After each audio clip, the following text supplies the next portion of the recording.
These are situations which we have encountered in the last 2 months. We will try to go through each where medico-legally what would have happened and how the technology can save you from this. Now this is a dysplastic listhesis, a very straightforward case. Otherwise, most people would want to reduce this. There are a few people who want to fix it in C2, and there are a few people who want to go to L4. So the crux of the matter is you need to study your cases properly, because in this, the L5 pedicle was extremely dysplastic. On measurement, it was 4 millimeters.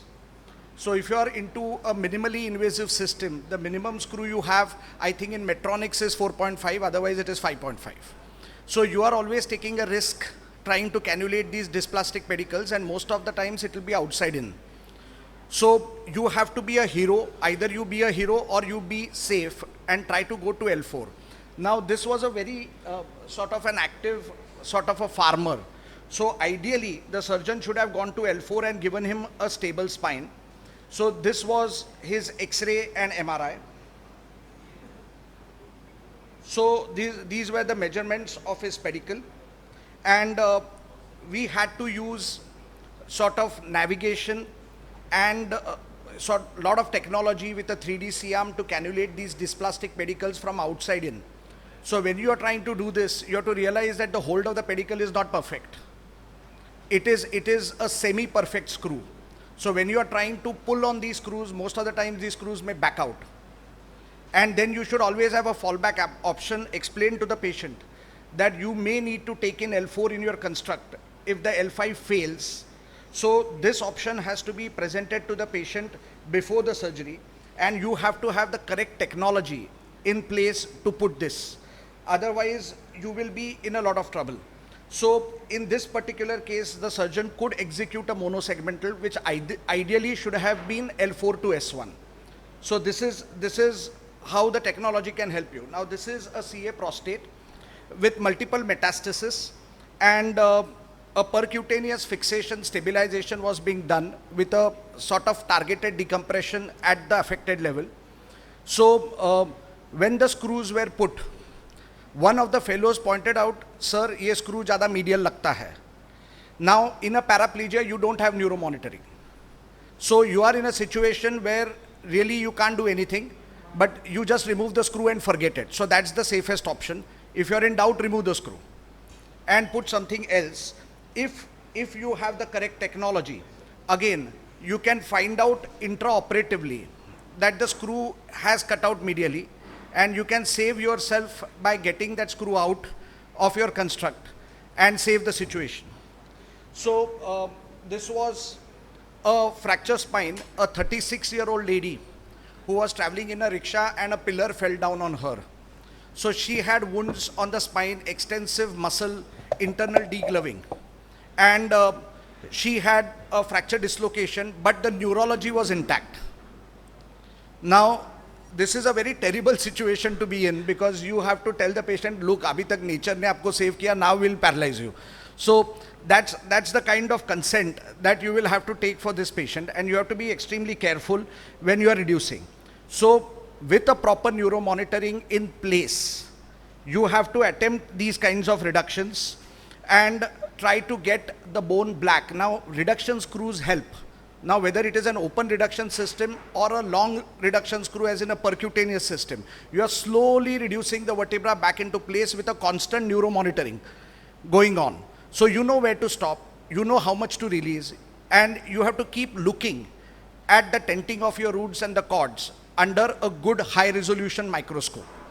Now you can never underestimate the images. So if you are a modern surgeon, the only thing that matters in your surgery is images.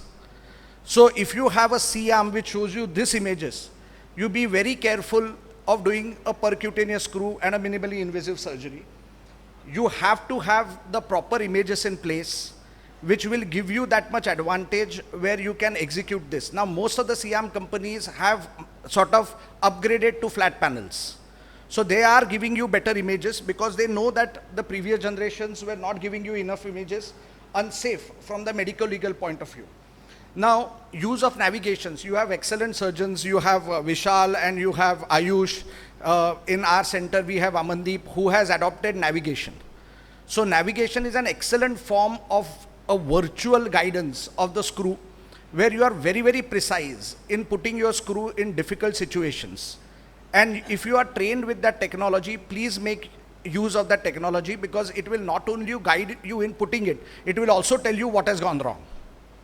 So you can use that technology in many, many situations and get out of difficult positions. Now, this is a very typical example of where navigation particularly helps us. So you have a sacral fracture in an 86-year-old who has not got out of bed for 3 months and is now developing bed sores and is sinking physiologically because he has stopped eating.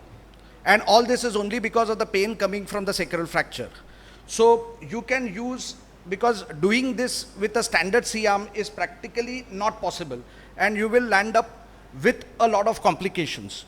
So under navigation, you can actually guide the needle into this S2 and do a sacral plasty, which can actually get the patient out of bed. You just have to alleviate the pain. So doing this under a CT scan is feasible if you have the patients under a CT scan, because the sterility is a serious issue. Otherwise, you have to do it yourself and make use of the technology. Otherwise, you can have disastrous complications like cauda equina syndromes. So you have to be very, very careful when doing this. Now, morbidly obese, all of us like to say, I operated on 100, 150 and 200. All that doesn't mean anything. It's the question of how deep you can operate with precision using the best amount of vision. So microscope is mandatory, a good C-arm is mandatory, and then a burr, or now the latest ultrasonic saws are mandatory, because these give you that kind of a precision where you are using these kind of instruments just next to your dura and trying to work through very narrow corridors in these highly morbid patients, trying to get what you want to do. So these are instruments which have to be thought of and kept ready in the OT when you anticipate a problem with these patients. So a microscope, now nothing can really replace a microscope. You have endoscopes, but microscope is still the gold standard. So a good microscope is a necessity, and do not try to only suffice with loops and headlamps. You have to get into the habit of using the microscope as soon as possible, because the clarity that you can get, I'm sorry, this is not very clear, but this is very clear here. So you can actually define all kinds of anatomical variations with your microscope in the present generation. Now, this was a typical case of a cox spine where we decided to do a posterior decompression and instrumentation. Now, while putting the cage, the signals went off. So the cage was put, the signals went off. Now, either we keep the cage or wait, or you remove the cage. So because that was the event, so we withdrew the cage. We had to wait for exactly 35 minutes. We reversed the anesthesia to a lighter plane, controlled the OT temperature, upgraded the blood pressure, everything was done. And luckily, after 35 minutes, the signal started reappearing, and I did not have the guts to put the cage again. So we sort of closed the surgery there, and we were waiting for a second sort of a procedure if required. Now, this is a case which was operated. There was a vertebroplasty done in an 80-year-old with an L4-5 MI-TLIF. The patient was operated 4 months back but kept worsening. Now, the EMG showed a radiculopathy as well as SSCP delayed. So both the pathologies were still active, and the patient was not able to ambulate. Now, this 83-year-old used to walk 2 kilometers before the fall. So now what we did was again a percutaneous sort of a fixation. Now, if you really look at these images, you have to be extremely careful. Can we play this video? So you have to be extremely wary of where you place your screws, use the best technology, and try to assess where the placement of your screws is extremely correct. In the spine, the commonest problems are the screws. All of us will upgrade our surgical techniques, but we get very, very callous while using the screws, because मैं डाल सकता हूँ. So that approach should not come. So finally, I would like to conclude by saying that technology, if you remove the cost, if you remove the learning curve, if you select your indications well, I'm sure all of us will want the best technology in our theater. So without a doubt, you don't try to use everything and get into a mess. You select your technology and get the best results out of each indication. Thank you.